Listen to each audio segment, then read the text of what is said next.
Welcome back to the Budget Gamer channel, where we bring you critical and in-depth reviews of just about every indie game we can get our hands on, and today we're going to be taking a look at Angel's Punishment for the Nintendo Switch. And while the title of the game may leave something to be desired, because it honestly sounds fairly questionable, the gameplay is something altogether pretty darn good. And I have to be honest, it has a much more truly retro feel with the actual gameplay than many of the retro-inspired titles I've played recently.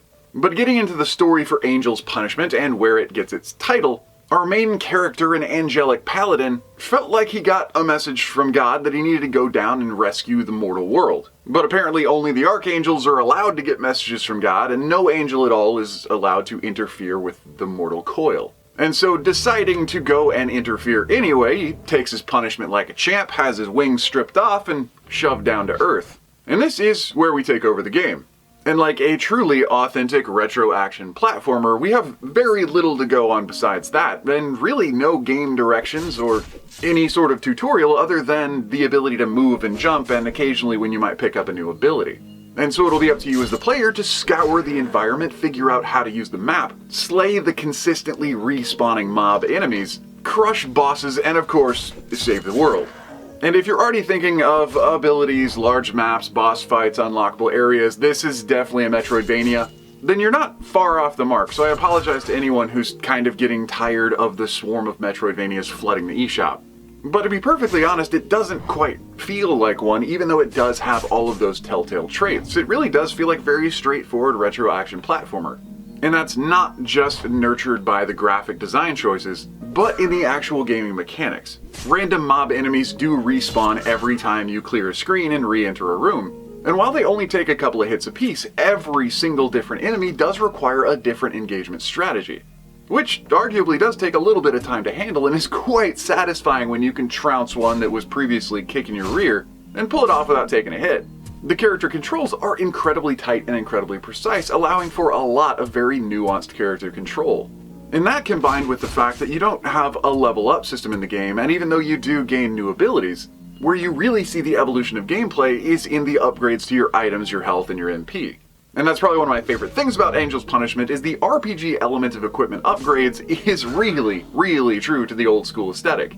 And that is that they're purchasable with gold that's dropped in the beginning of game, and you can grind and grind and grind until your heart's content. Because the save points, which also act as your item upgrade shops, are pretty few and far between. And so if you don't decide on your own preferred weapon or attack style, and you don't take the effort to upgrade it, you might not be making it to that next teleportation idol or the next save point. And should you die before you can save again, you will lose all of the gold, all of the items, and even all of the puzzles that you may have solved, all the way back to your last save point, having you do it again. And if one of those magical doors that you just happen to finally be able to unlock leads to a boss room, well, you better hope that you had the foresight to save somewhere in the recent past.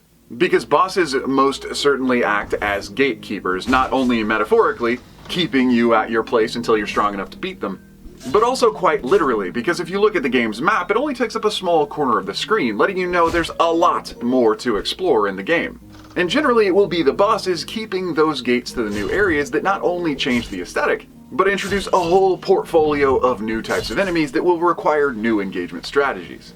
And so much to its credit, Angel's Punishment is one of those few retro action platformers where engaging with the random level mobs is as satisfying and possibly even as challenging as the boss fights themselves. But looking at the presentation for Angel's Punishment, I've made liberal note of the fact that it does have the retro aesthetic.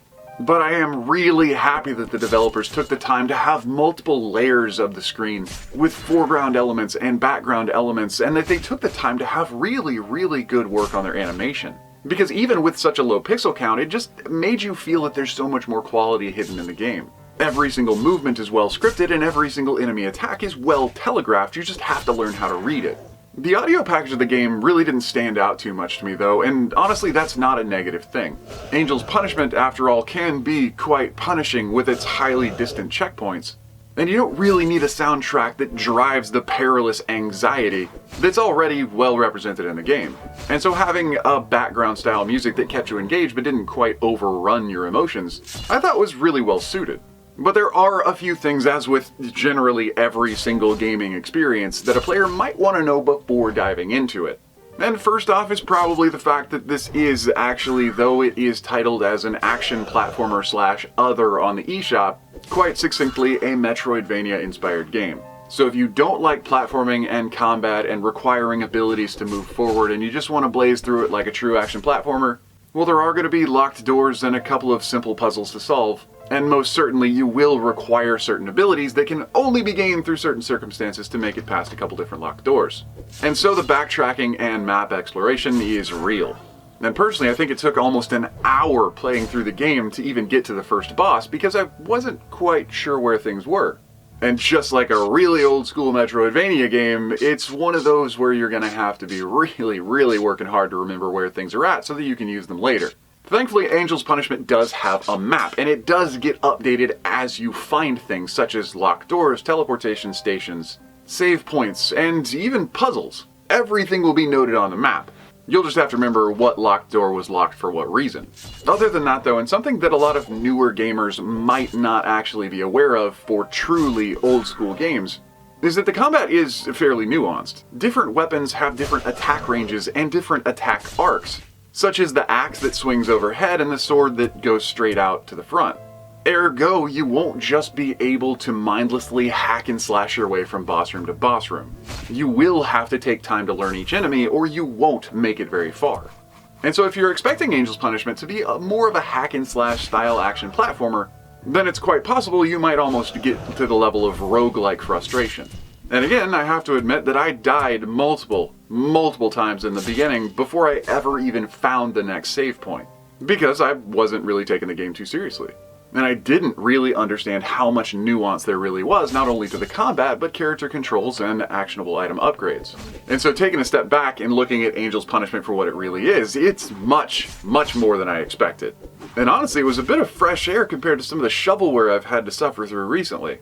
And so if you are a classic, old school retro gamer and you do love not only the grind, but the challenge, then you will probably also feel like Angel's Punishment is a must-have for your indie collection. But be warned, if you're more of a casual gamer, you probably won't get very far, so maybe, just give it a pass unless you see it on a pretty deep sale.